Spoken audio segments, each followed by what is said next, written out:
what we did with this product was we're trying to give people the benefit of using a mixer without necessarily having to be like the audio professional who went to school. Like I hear all the time, anytime I meet someone, they're like, oh, the first board I ever used was a Mackie. And like, we all learned on it.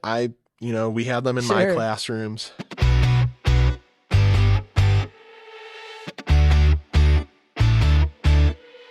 Welcome to Audio Branding, the hidden gem of marketing.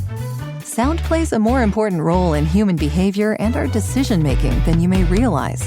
In this podcast, I'll help you understand the art and science of sound so you can better influence others in business and your life. I'm your host, Jodi Krangle. Let's delve a little deeper. Here's the first part of my conversation with Rob Puzzitiello. My next guest is a creative self-starter who has worked across podcasting, independent filmmaking, and the music industry. He began his career in 2009 as a livestream radio host. Today, he is the marketing director for the pro audio brand Mackie and leveraged his background in content to help launch the DLZ Creator, a digital mixer that adapts to a user's level of experience to produce professional results faster than ever. His name is Rob Puzzitiello, and I'm looking forward to getting his thoughts on the trends and future of podcasting, audio tech, and sound in general. I know he'll have a lot to say about it. As always, if you have questions for my guest, you're welcome to reach out through the links in the show notes. If you have questions for me, visit audiobrandingpodcast.com, where you'll find a lot of ways to get in touch. You can also join regular Clubhouse chats in the Power of Sound House at 2 p.m. Eastern every Wednesday. Plus, subscribing to the newsletter will let you know when the new podcasts are available and what the newest Clubhouse rooms will be about. And if you're getting some value from listening, the best ways to show your support are to share this podcast with a friend and leave an honest review. Both those things really help, and I'd love to feature your review on future podcasts. You can leave one either in written or in voice format from the podcast's main page. I would so appreciate that. And now, here's my conversation with Rob Puzzitiello. Welcome. It's good to see you. It's been a while. Good to see you too. I'm doing well. Yeah. I'm glad we got around to it, you know? Very much so. I've been looking forward to this. Likewise. So, just to start us off, do you have an early memory of how sound moved you? An early memory of how sound moved me. That's a great question. I feel like when we last spoke, I probably had, a great anecdote prepared for it. Well, something early on that got you interested in what you're doing now. I mean, because clearly sound is a thing for you. Sure. So. Yeah. I mean, I think I always there was definitely times, especially in film soundtracks where that was music especially was where things really got heightened, and I would attach to something, and I enjoyed listening to film soundtracks and stuff. But I think the earliest memory that I can attach to having an audio or music influence is just when the iPod video came out, and I know that's not super early, but for me, I was in high school and it was just the coolest thing. And I got it, and I didn't listen to much, a ton of music then, but I had this iPod, and I was like, well, I have to justify it. And so then I just started listening to music like crazy, and, exchanging CDs. Friends would burn me CDs and give them to me at school. And then and so quickly my iPod, I filled it with music, and that was definitely probably I would say the catalyst for me becoming interested in music and audio. And I was always a video person, and then somehow just, by love of music ended up working in it. And so it's, that's what I guess I would say is the best answer. Sure. Yeah. I mean, audio tech is another aspect of things that a lot of people don't really pay all that much attention to, right? It works. That's all I need to know. So what got you interested in the internal workings of all this? Yeah. Or just in the audio industry in general, or I mean, sure. I'll clarify. I'm, currently I'm the marketing director at Mackie, and, again, I was always a video person. I liked filmmaking and storytelling and that, and in those most traditional respects. And like, even it's kind of like, I have to laugh because I've learned that just through my education and in my professional career, audio always follows video. Like, the trends develops just quicker in video. And it's even true of like the reason why I got an iPod was because you could put videos on it now. And do you know why that happens though? Do you have a theory? I don't know. I mean, I think it's just more like, I just think something being a visual aspect has like a little more like instant gratification, like, and something that we maybe take for granted, is audio, because like, that's, for what it's worth, like audio has a lot of value, and like there's like a shorthand with like audio memes and stuff. So like right Sure. now. But yeah, I don't know. It's just always been that way, that, that's what really leads. Like, phones have really nice cameras, and like, DSLR cameras, like all that technology, like always kind of informs what will follow. And so, yeah, I don't know. It's just like audio is sometimes to people sort of like less accessible, or just requires a little more like understanding, I guess. So, slightly more effort. yeah. And so, that's maybe just the long, lots of payoff though. Right. And I think when something does have good audio, and what's weird about this is that, it's been shown that if something has bad audio, people have less like tolerance for that. And so like, people will watch, like in our case, like if the video is like, not where you want it to be, like, well, that component isn't as important. But if the audio is not there, people's attention spans just drop. And so it is kind of, it is sort of like this oxymoron of like, there is like more and less value. Like, it's like held to a higher standard, but people don't, it's just kind of weird. I don't know how to explain it, but I'm sure there's some researcher who toils over it. Yeah, psychology. I'm sure there is. So what were your influences in this whole thing? Like, what got you to Mackie? So, the thing that I think where you can draw like the clearest line is when I went to school for video production, there was a student run radio station. And I just always thought it would be cool to have a radio show. Like, I liked listening to talk radio, and I did that. And that, was where I just kind of, because it was student run, there wasn't any like rules. You could just make whatever you wanted from it. And so I like, very quickly just did whatever I wanted to do on that show. And if it was comics or movies or video games or whatever, like, it was just my outlet for things I liked. And I learned at the time the value of a platform, because this was like 2009. So people weren't like Instagram influencers or even like YouTube stars, right? This was still like pretty premature in, like, my show was live streamed technically, but this was way before Twitch was like what it is. And so for me, it was like this platform that I could call, if I saw a band was coming through town, I would be like, hey, I have a radio show.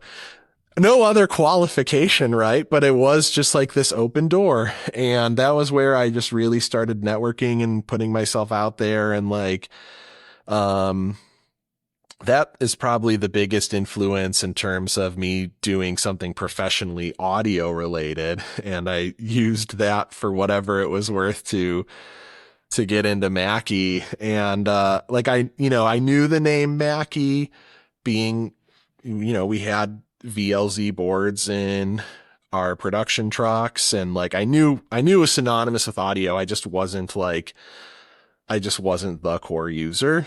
But yeah. And once I actually found the brand, like, having moved out here, I realized it was like, just, very unique and like me, like free spirit in these ways that Mackie isn't like too defined or too corporate. And I love it for that because I never ever painted myself into any kind of wall and stuff. And so I love that I have that flexibility in my career too.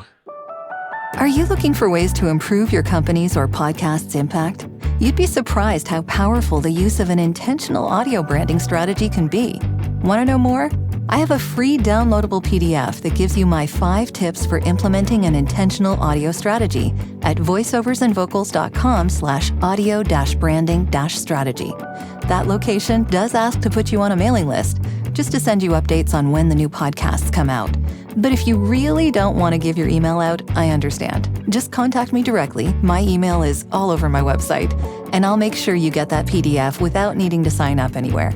If you do sign up, though, you also get access to a resources section called The Studio, where I have videos, white papers, and PDFs, discounts from my guests, and snippets of audio from my guests that no one else gets to hear. So maybe it's worth your while. Totally up to you. And of course, if you're looking for voiceovers, you can get in touch with me about that too. Now, back to the podcast. So is that what's changed then between what you thought the perception of Mackie was before you joined them and now that you're a part of the organization? Like, what has changed between what you think people know about Mackie and what you now know? That's a good question. I mean, at the time, I think that was like, so I started as the digital marketing manager at the brand, and I had done a lot of production work in a lot of capacities. I even was considering when I owned a small video production company, and my options were like, okay, take out a big loan and invest in equipment and make this into a studio space. Where I was looking at podcasting equipment. I had a room that would have been great for a podcasting room, and I was either going to do that, okay, or I was going to move to Seattle and look for a corporate job. And I did that, and I guess it worked out. But I had this when I was interviewing, I had this shopping list of like all of our competitor brands, and I was just like, even like I DJ'd weddings, and I was just like, hey, like, I was like, here's the question I want to solve. I was like, why isn't there any, I was well positioned to be a Mackie customer, and there's tons of choices. And even my dad, like, he knows the brand, but there's, I think there's just like, there was a need to modernize our approach. And that was what I came in to do. I was a video producer. I knew content is king. And that's like some of the stuff I brought with me to be like, hey, like, let's, everyone says, hey, we're the people who smash gear. I'm like, let's go outside and smash some gear. And like, sure enough, that stuff was like ripe for TikTok. And like, we were like a viral brand before that ever became a thing. Right. We have that's cool. Every right to be like the Wendy's Twitter of pro audio, but so the black sheep. Totally. And like, and that's like the thing I love is like, I've worked at Black Squirrel Radio, but I always called it the black sheep of student media because it had like the least like acknowledgement and like the least money from the university. But it was like, that's what I love about, like, it just reminds me of that because Mackie was just always like this challenger brand that, redefined what could happen. And so, yeah, I don't know. I just felt like I fit in despite that. That's good. Yeah, that's really awesome. So, so being at Mackie, then I think previously when we had our little chat before this, we were talking about a mission and whether or not you had a mission or if Mackie had a mission, and something about, challenging the norms and that kind of thing, which you kind of love about the black sheep idea, the mentality there. Do you have a personal mission as far as what you hope to accomplish with what you're doing? On a personal level, like, I've started to just try and embrace being the person again that we, like, the customer, because like I always was the customer. And like, for, through the last few years, I just really focused on the job. But now we have um, these products like for live streaming and podcasting, like, and getting out of just our traditional live sound recording, but like creator specific. And I would, just in the time since you and I last spoke, we had a short introduction call. Yeah, I started live streaming on Twitch and just getting back into that habit and like just doing it for fun, right? Not doing it for my job. Like, I guess I could do it on the official Mackie accounts, but I just want to do it for fun and not feel like it's work. And experiment with it. Yeah. And the thing is, like, for a long time, I really thought, like, I overthought about, like, how should I market myself? Like, should I do this? And I was like, I'm just going to do what I want that day, because that's what I did 10 years ago and it worked for me, So, yeah. And so that's like really been very liberating. Is it using the DLZ that you're doing this? Yeah. I'm trying to get that. I just like bought a new computer, and last night I was having trouble with my capture card, but it's just a lot of work to reconfigure everything. And so, but yeah, the DLZ was definitely what inspired me. And so just for quick context is like, even, Sean, who's helping, he mentioned he has a Pro FX mixer, and like, so for the last 35 years, Mackie has been, this mixer brand that, made like the first quality, affordable mixer that like any kind of aspiring gigging person could have. And like, that's always been our field. And those products were like, they're very ubiquitous and they're just seen and used everywhere. And, but now we live in this day and age where there's purpose-built devices. And so we made the DLZ Creator, a purpose-built podcasting solution. And that, for me, just going back to my roots again, selfishly, like when I left the institution of, a university, I just thought, okay, this is a part of myself that I'll never get back again. And now we have this board that does everything our $50,000 plus studio had. And it's something that is sitting on my desk. And I'm just like, well, if there's anyone who has any right to use this thing, I was like, I guess it should be the guy who helped launch it, And, I guess so. Yeah. Right. Why I was not? like, if everyone else gets to have fun, why shouldn't I, So, why not? And that's been, we've been seeing, a lot of interest and a lot of great adoption for it. And it's just, I'm just so thankful to be part of something that people are enthusiastic about, and people have been like, this is going to change the way I do things. And I'm like, that's like the greatest compliment anyone could ever ask for, Wonderful. Yeah. So your mission and Mackie's mission kind of are in alignment. I think, right now. I think my mission is aligned with, what serves that, because I don't know, I just love doing it. Like, some people will be like, don't make your job your life. But I'm like, but I love my job because it's like what I want to do, And so, sure. I guess that's a good thing, good problem to have, right? Definitely. So can you talk a little bit about what the DLZ does? Because, you've talked about what it is, I guess, but if someone isn't familiar with it, I'm just curious as to like what kind of problems it solves. Absolutely. Thank you. So we market it as an adaptive digital mixer for podcasting and live streaming. So it's a digital mixer like any other, and it's fully capable. Like the traditional, mixer that Mackie would have made is like, just all of your routing needs for getting audio here to there and getting EQ and compression and making things sound good. And it's for some kind of hard to wrap your brain around. And what we did with this product was we're trying to give people the benefit of using a mixer without necessarily having to be like the audio professional who went to school. Like I hear all the time, anytime I meet someone, they're like, oh, the first board I ever used was a Mackie. And like, we all learned on it. We had them in my classrooms, but like now that podcasting is for many people, like it's not just like a profession, like it's a hobby. And so, it's just about getting the benefit to the user, as quickly as possible. So we have these control modes in the DLZ Creator. There's easy, enhanced, and professional.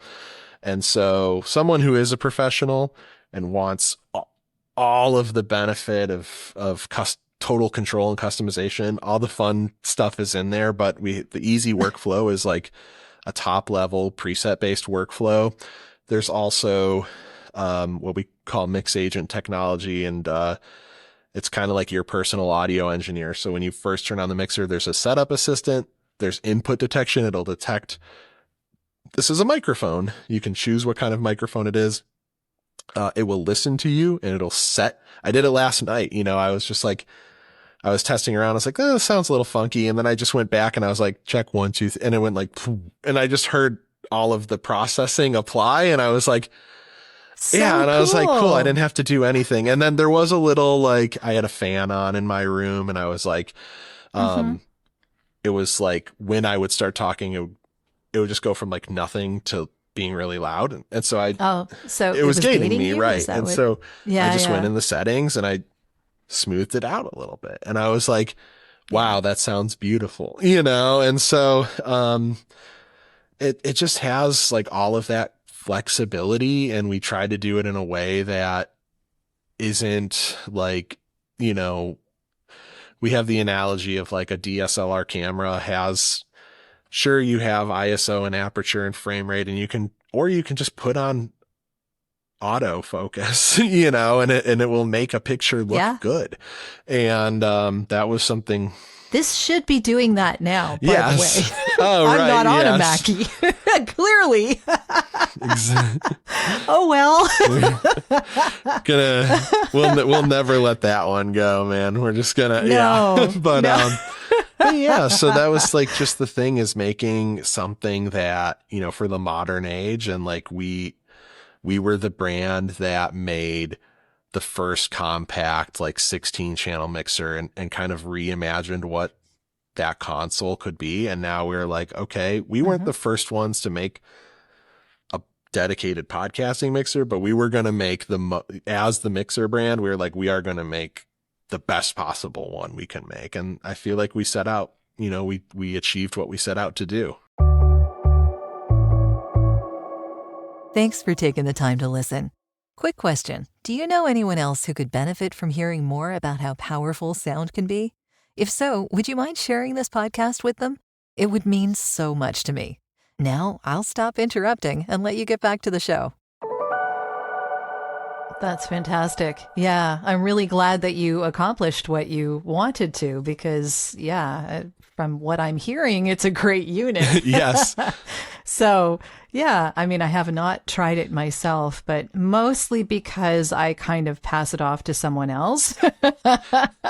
So not doing it myself, I probably have less use for something like that. But that's not to say that it isn't really important. And I know that there are a lot of people out there who are doing this all on their own.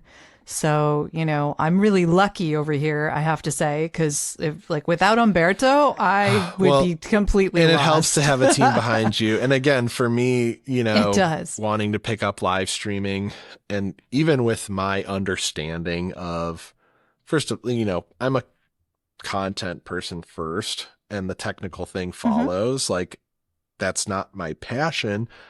But, I started, okay, like I said, I have this capture card. I won't name names, but I'm just trying to get that feed in there, and like, it just isn't working. And it's like, I was like, I just wonder how people who don't work in our industry make this happen. Right. Because it's frustrating, and it's like, it takes a lot of trial and error. And that's, again, like, why whatever we can do to help alleviate that is pretty nice, because not everyone wants to learn about all of that stuff. They just want to sit down and sound professional and have some peace of mind. And like, that's the nice thing. Right. And so, and that's not like to say anyone has to present any certain way. There are teenage kids with cell phones who have a larger audience than I will ever have, right? So it's not, but for those who want, to go that route, it's available. It totally is. Yeah. And we're seeing the rise of podcasts. They're getting incredibly prolific. They're everywhere. This has been part 1 of our interview. I hope you'll tune in next week for part 2. Well, that's the end of this episode. Thanks for listening. And if you like what you heard, why not tell a friend about this podcast? It's available in all the usual locations. Until next time.